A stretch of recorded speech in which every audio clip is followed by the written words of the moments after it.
Y'all ready for this one? Y'all, today we have another episode in our Faith Walks. Connor Burton, such a great friend and a great brother. He's doing such amazing things in his community and for his nonprofit organization, so y'all should check him out while you edit. But I hope you enjoy this. I hope you take something from his story and his own personal walk with God. It's special, and I hope you create your own special one too. All right, y'all. Y'all get ready for this. See you later.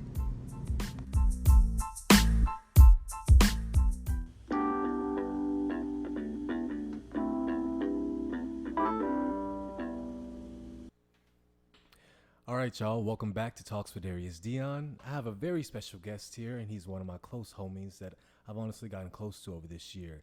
And he's honestly just a great person, and I'm going to let him introduce himself and go ahead and tell them about you. Hey guys, my name is Connor Burton, and I'm a freshman at Oklahoma City University. I'm a business major, and I also play basketball. One fun fact about myself is I started a nonprofit organization, 501c3, my senior year of high school, and it was just a fun experience. But we can talk more about that later. Yeah, good. And so basketball, like, have y'all had games like this whole school year? How has that been? Just this semester, short season because of COVID.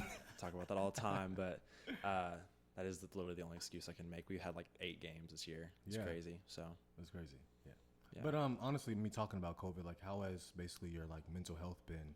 Like, what have you done during this time? Has it been good? How has it been bad? Yeah, actually, I think this will tie in well with what we're about to talk about here in a little bit. But my mental health has been actually super good throughout COVID. It's actually been probably the best year of my life, which is really backwards. Most people would say the opposite, but my faith has been so strong, probably the strongest it's ever been in my 20 years of life this past little bit. And I don't know what it is, but I just haven't really had to worry about anything.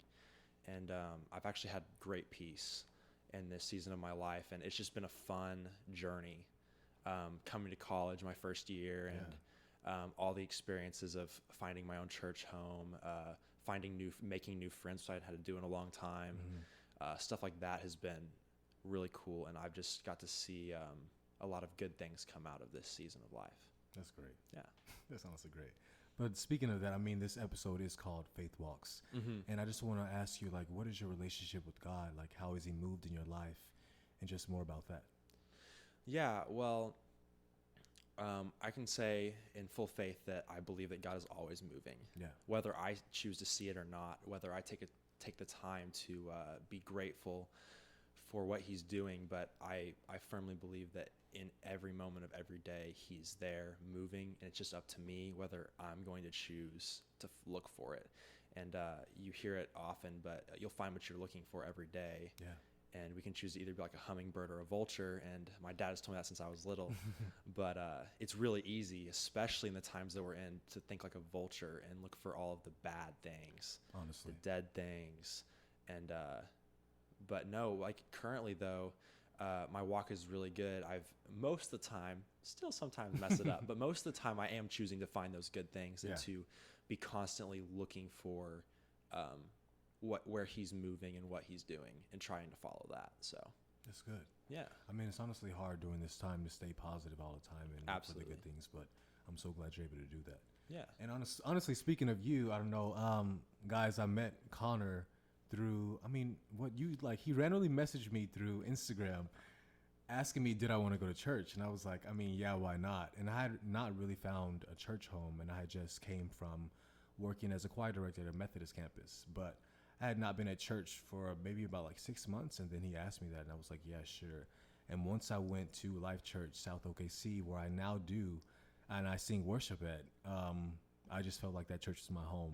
And I just feel like Connor is a person that God specifically placed in my life for a season and for now, and hopefully we're friends for longer than just after I graduate. And I'm just like so thankful for you, because now I'm doing something that I love and just having you as a friend, and it's great. Absolutely. And that's a perfect example of actually of God moving, because in that moment where you got a message from me on Instagram, I didn't even really remember you. I somehow was following on Instagram from some I think it was like Rush or something. Yeah. Well, it was like, no, it was Lamb to Kai worship night. Sam Harris invited me to, and he wasn't even there, funny enough. And so I met a bunch of you guys, and I guess I followed you. But I saw your story. You posted a Craig Groeschel quote. Yeah. And I was like, I'm going to be there tomorrow. I might as well ask him if he's going to be there tomorrow. And if he's not, then he better be coming with me. So I invited you. And the coolest part was I was honestly expecting you to flake out on me and not go. Yeah. Because that's just usually what happens, especially because it was so late, too. I don't know if you remember that, but... It was late. It was late. But I was like, yeah, why not? I'm down to go to church. It was late, and you got in the car with me the next morning, and you were like, yeah, man, I got, like, no sleep last night. And I was like, well, you're here. And you said, yeah, I'm here. So I was like, well, let's do it. It'll be a good time. And so ever since, you've been faithful, and you've gone, I mean, correct me if I'm wrong, but I think you've been every single weekend. Yeah. Pretty much since that weekend. So it really has been crazy. Super cool how just the one, like slight idea wasn't my idea, to invite you, but that slight little like nudge that I got to invite you, just domino effect into where we're at now. So it really did. Yeah. God is good. You know what I'm saying? Absolutely. All the time. God is good. All the time. And two more questions. I want to ask you, like, what motivates you and what drives you? I would say what drives me most purely when I'm in the right frame of mind is that I don't deserve what I have. I don't deserve this life that I have. It's a gift, right? When in my most purest intentions, when I'm viewing life as a gift, that's what drives me. That I need to take advantage of the opportunity that I've been given with the blessings that I've been given to do everything to the best of my ability. But similar to what Craig was saying actually recently, is that sometimes my motivation is I feel like I'm not enough. I feel that. And so I know a lot of people relate to that actually.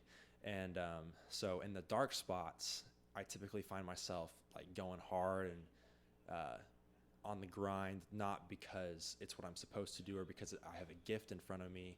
I'm doing it because I feel inwardly like incompetent, and I feel like I have to prove myself, not only to others but to myself. Yeah. You know what I mean? I feel that. And so that's not very healthy. It's not. But I would say those are the two most primary reasons for the drive that I have. Good. Yeah. Like, what are your dreams or aspirations? I know you have this nonprofit, and I know you're playing basketball and you're a business major. So, what do you plan to? Yeah, what do you plan to do? A lot of things. I think the older I get, it's more clear. It's been refined, but at the same time, very generalized. I have one statement that I tell people: my goal in life is to lead people to help people. Yeah. I don't know what that's going to translate to in a career aspect. That could be at a church. That could be at a bank. That could be at a nonprofit organization. Yeah. That could be at my nonprofit organization. That could be something completely different that I have no idea. That could be in another country. I have no idea. You know what I mean? Yeah, just wherever. But to be honest, I don't really care. Yeah. At this point. But I do know that those two things, leading people to help people, that's what I'm here to do. So whatever that looks like. So good. Look at this. Just a good man. A good guy. Thank you. So glad that we're friends. But one more question for you. What's like a fear that you have right now, and what's something that you know that you can do to like accomplish it or just overcome it? Overcome it. I would say a big fear I have is, I would say failure is a huge fear of mine. And I think that's also a very common fear most people have. I fear that I'm going to fail other people and let them down. Similar to what I was saying with not being enough, along those lines, similar thing. But the fear of failure goes a little bit further to say like, I messed up and it hurt you. I'm scared of that. And it might not even be something that's directly my fault, but it still keeps me up at night, and it's something that I have a sometimes unhealthy fear of doing. Or another fear of failure would be fear of not accomplishing what I'm capable of in life because of maybe potential laziness or because I'm just straight up not good enough, whatever it may be. But I fear missing the mark, missing the bar. So, well, I believe in you. Thank you. Because you got this. Thank you. Yeah. And I'm honestly just like listening to you and hearing about your story and just your walk with God. I mean, you're just a good person. I'm just so excited to see.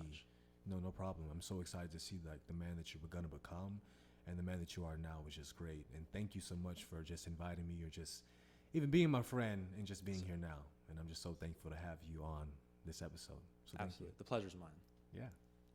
So all right, y'all. Thank you so much for listening. This is Talks with There's Deon, and go ahead and let them know, say bye. If anything you want to tell them to follow you on social media or anything like that, you can say that. I just want to say thank you for this time. Thank you for the opportunity to talk with you, and you're a big blessing in my life, and I wish great things for you, and I know you're capable of them. Thank you, man. Yeah, absolutely. All right, y'all. This is Talks with There's Deon. We'll see you later. See you later.